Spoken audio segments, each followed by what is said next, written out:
Welcome to Garage Gamers E3 Extravaganza. Today we're going to be talking about...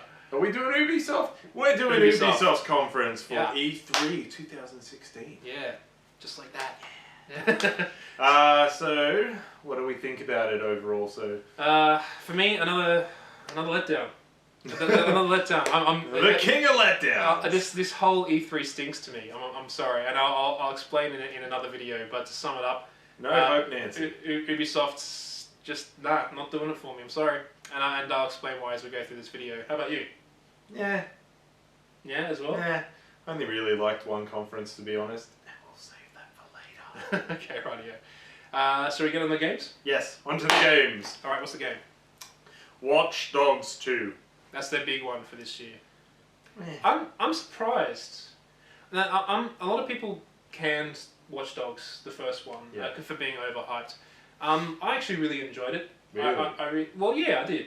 I really did. In fact, I go as far as to say I enjoyed it more than GTA, which everybody sins me for. But I actually personally did. Like I did love GTA as well. Don't get me wrong. I'm not canning GTA. It was a great game. But to me, Watch Dogs was a little fresher, and I really liked Aiden Pierce as a character. Really? Yeah, I think it was great. Everyone said he was one-dimensional. No. Oh, they could have been deeper. They could have gone deeper with him for sure. But honestly, you see his family, you see his interests, his investment in what he wants to get into. There's enough character there if you play the story. You know, if you actually play the game. Someone mentioned though that he tries to blend in by walking around with a mask on his face. Like, how is that making you blend in? Well, not that somebody said that. That's what he kind of did. But like, everyone's rugged up in the winter, so and he's got his head down with a cap on the whole time. Like nobody's. Yeah, but then don't pull that up and make yourself. But he does that when he's going into high security zones where it doesn't matter anymore. What, high security? That means like it's like, hey, spot that guy. No, I mean shoot on sight security. You know what I mean? Like, because at that point, if the cameras identify you, they'll know that you're there, right? Anyway, moving on. And also the lead female character in that game was fantastic. I can't say any spoilers, but they ruined that too. But what was I saying? But Watch Dogs 2. It's different, new protagonist this time. He's a bit more lighthearted, a bit funny. The whole vibe is more lighthearted. Yeah. They tried to GTA it up. Yeah. Actually, they gave it a bit of a gangster vibe to it. I don't know if it works for Watch Dogs to me. Like, it's. Well, I mean, he's a hacker. I mean, so I guess that kind of, you know, when I think of a hacker, I don't think about some like grim dude like that Aiden guy, who's like, oh, I'm so angry, blah blah blah. I think of a more lighthearted. He's invested into like, you know, like a serious practice of infiltrating really top-notch high security things. So he's cautious and he's a bit spy-like. Whereas this is just like some gnarly dude. But when you think of a hacker, do you think of that? I think of some geek at his house who's just like, oh, I'm gonna break into someone's website. Like, well, no, but ultimately they're both kick-ass people who, I mean, all hackers are just really fat slobs who wear hoodies in front. Your PC's going down later. No, okay, fine. That's fine. I expected it, but that's the stereotype anyway. If you're in front of the computer that much, then you're not going to be Mr. Gym King, are you? Just dig that hole. Yeah, well, seriously, like, so anyway, you're not the Gym King if you're on the computer that much. Okay, that's a fact. I mean, you might be. Some you've got that much. Who's a hacker's going to message you? Excuse me.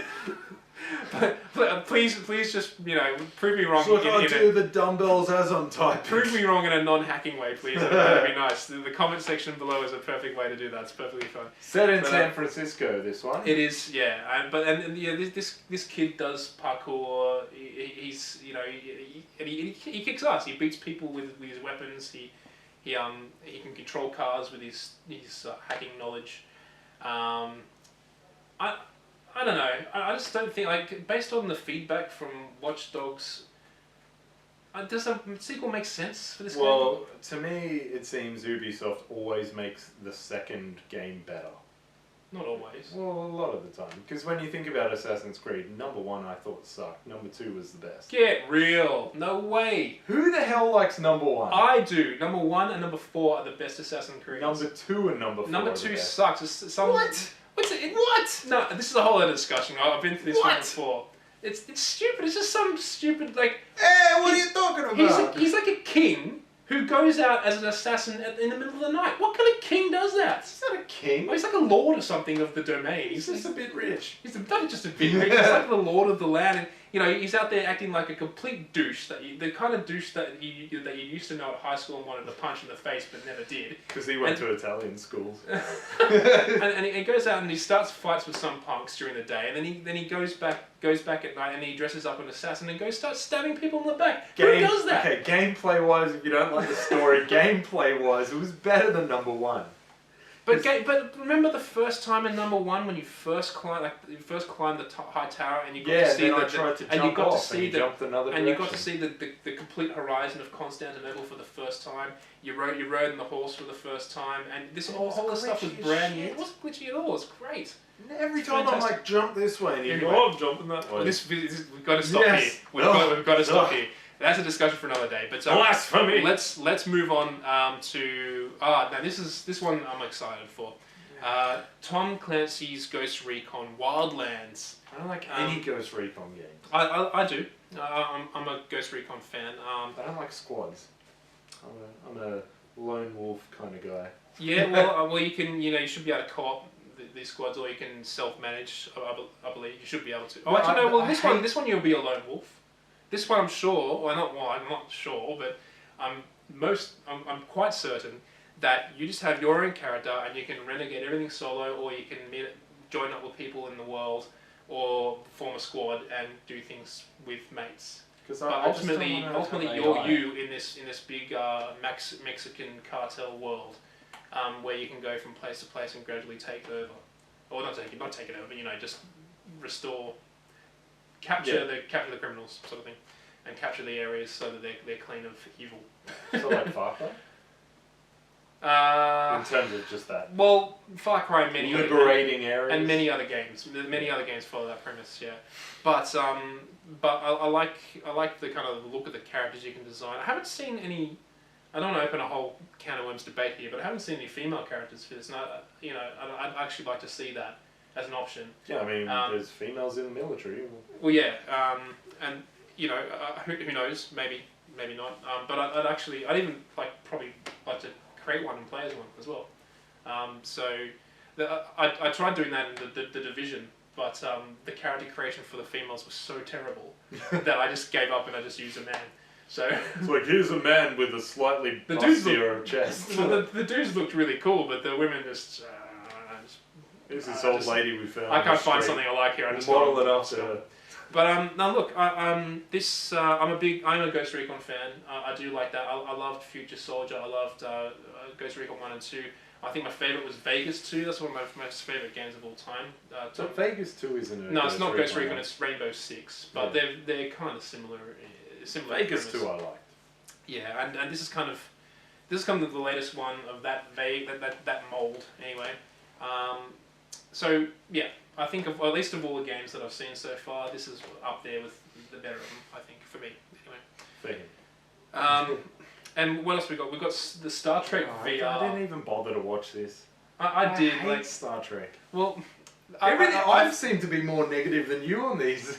Well, on this video. Oh, on this, yeah, on your. Well, no. Well, look, I agree with you. I don't care about Star Trek, but I have heard from some Star Trek fans that this does look amazing to them. Okay. So it's something for them. They look happy with it. It feels like a little special thing for them. Moving on. Yeah. It's a VR game. You're in the Star Trek. Is it a game though, or is it you just walk around? No, it's kind of like the TV show where the camera's always kind of looking in the control area, and you're literally like in space doing commands, and everyone's got their own Star Trek character, so they can all be in the same world with VR as if they're in there, and stuff will happen around them, and so they have to talk to each other and do things and push buttons. Look on! So, and to me, like, I don't know. It does on the outside look a bit ordinary, but if you were heavily invested in that, it could really win. So we have to see more of that. One of their big new reveals, Ubisoft's, is Steep. Did you see Steep? No, I didn't. What the hell? How did I miss this? It's new IP. Yeah. Ubisoft is a French company, and French people love their gnarly sports like parkouring and stuff like that. So why not do wingsuit diving and skiing off the Alps? Is this that extreme sports game? Not really. Well, it's only snow sports, like off insanely tall mountains. Yeah, they're pretty extreme then. Well, yeah, they are, but they're not all extreme sports. So is it kind of like SSX, like over the top? Yeah, and that's the thing. Like you've got EA who did SSX a few years ago now. Yeah. And look, that was a good looking game, and it was funnish to play. But the last ability, it's not a game you'd play for a huge amount of time. At least I found. I don't know anyone else that really played it for a long time. This just seems like a more real life version of that game. So it's not cartoony? No, it's really real life. Like they really looked at. It's clear they looked at like footage of people when they did wingsuit diving. They've got GoPro camera angles, like front and back, when they're doing wingsuit diving. Is it in VR? I don't know. I don't think it is, but I think it might be compatible down the road, or they might be thinking about it, or they may actually be doing it. I'm not sure. But as a game on its own, it just didn't look like it had enough substance to it. Like ultimately, all it really is extreme sporting, people going down mountains, and that has actually been done quite a few times before. And 1080 snowboarding. Yeah, the wingsuit diving is, I think, the most exciting thing. But how long is that going to last before it becomes a bit? Because really, all you're doing is just like you got a control stick and you're just tilting it. Like I don't know if it's going to really. It does have breathtaking scenery, and they are really trying to capture that feeling with the sounds and the breathing. But then why not? But should have just been a VR announcement then. Well, look, I could be wrong. Maybe it was a VR only thing. I'm pretty sure. Well, it doesn't say VR. That's the weird thing on the trailer announcement. Yeah. So, look, I mean, I think it'll get a decent amount of sales, but who knows? I'd like to give it a go, but I think one go's enough for me, to be honest. It's like one of those, like an arcade sort of thing. Just Dance, we have to mention it as a token thing. I mean, everyone loves it. I mean, they wouldn't keep releasing it if there wasn't people playing it. I mean, don't pretend you're not at home dancing to this. Secret about him. He's a big Just Dance fan. I've never played Just Dance. I have played Dance Central on the Xbox. That was alright with the Kinect, but Just Dance. What do you use to play that? Do you use?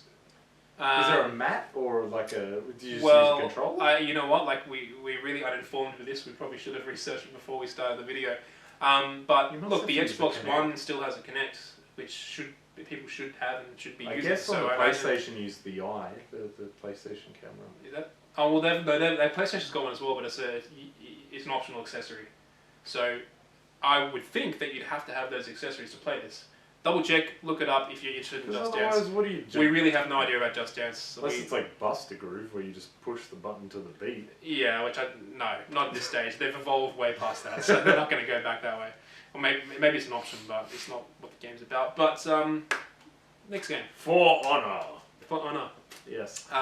Lots of there's some Vikings and dudes in armor. Well, there's the three groups. There's the samurai, there's the Vikings, and there's the knights. Mm-hmm. You align yourself to one of the groups, and there's the multiplayer mode, which they showcased last year. This year they put a bit more time showing off the single player mode, which is cool. I'm glad they've added that because it looked really thin without a single player campaign. They only showed a Viking level, so I don't know how the single player is going to go. I don't know if you just pick one class and you play an entire story through that class, or if it's just one campaign and it switches between character stories. But it might be cool if you do 3 separate campaigns, like different stories. I'd be a bit worried they might be a bit too short if you do that, and it lose. Who knows? It might be. Well, if it's a good story and it doesn't need to be too long, as long as it's done well, then seeing it from different sides could be alright. Yeah. how do you feel about it? Like, it's a game that I should like, but I'm just a little bit. Something about merging those classes together just doesn't sit right for me. I don't know why. It should sit right with me, but just when I look at it, like I say, Vikings fighting samurai, it just doesn't add up for me. Like, there's something. Maybe it's just in the way the trailers are done. Like, there's just nothing's grabbing me. Nothing's just like, you need to play this. Yeah. I don't know. If they really invest heavily in like the main characters for the campaign, and they tie in a really good story with it, then maybe. Yeah. But I'm just struggling with the premise a little. I mean, we agree that we like Viking samurais and we like them all separately. Yeah. Together, it's just a bit. I don't know. Yeah. I don't know. So I'm not ruling it out. It could end up being okay. Could be a surprise. I mean, technically, that's a new IP, so I mean. Yeah. That's why. Ubisoft has got 2 so far, so they're doing alright. That's why I'm interested. They got this one-on-one battle thing, which I think they kind of inspired by Dark Souls with, where they kind of make you really get invested in this one-on-one battle. But the mechanic to it, whereas you have to kind of pick an up, down, left or right to block or hit with. I don't know if that's a really good idea. Kind of reminds me of like Fight Night, where to block, you've got to actually move. Yeah, and that was okay because it was there's movement with it, but this is literally up, left, right. Yeah. So, and that seems a bit NES to me. Yeah. So anyway, look, For Honor, to be determined, I think, on that one. Frona. Oh, I tell you what though. Fuck yes. Sorry about the swearing, but this is the game of the show. Yeah, and it's up there for me too, and it's a second brilliant trailer. So good. Let's just put them out of their misery. So good. Say the name. South Park, The Fractured Butthole. Not butthole, butthole. Now, I think I've mentioned this in previous videos. I'm not a massive South Park fan. I like but half the in fact I love half the episodes, and there's the other half of the episodes I just think are a bit crap. But I tell you what, playing the last South Park game on the Xbox 360 made me a South Park fan. It was literally the funniest game I've ever played on any console ever. And in saying that, you said half the episodes are a bit filler. So when they do their TV episodes, if there's a big story, they literally make the episode like a day before. Like, have you seen any of the docos? So they stay topical, yeah. Yeah, they really just pump them out. So a lot of those which is surprising that they take so long to make a video game. But that's a good thing. What I'm saying is, so those are a lot of those ones where they don't take the time, are those episodes where you're just like, eh. Yeah. So they've taken the time, they've had time to develop a story, and it shows in this trailer. It just. Unfortunately, I don't think that trailer is going to have anything to do with the actual game itself. Except for the fact that it's going to be super funny. Yeah. Which is great. I'm saying, like, they've put time into it, so it's going to be a lot better. I think it is one of the best trailers I've seen. It's good. Amazing. So do check it out. It is on Gamebug under the Ubisoft videos collection, so check it out for sure. Very funny, and also it's just as funny as the last one when they first announced it last year as well. That was a great one as well. This one's even better, I think, actually. So. It's an RPG. Yeah, and you know what? I had no issues with the system they had in place with the last game. I loved, I'm not really a fan of those types of RPG, those turn-based RPGs. Not really a fan of South Park, but there's the way they did that game together. I spent the whole time really skeptical of it. Like, I didn't care about it. As soon as I played it, amazing. So if they do the same thing again, I actually want to play it again because they said if you pre-order it, you get South Park. As it is, like the old one will work on the PS4. Yeah, well, I mean, I've still got my old copy there, so that's not going anywhere. So. We'll really skim over these last three. They announced Trials of the Blood Dragon, which is a fusing of Trials and Far Cry Blood Dragon. Yeah, which is weird.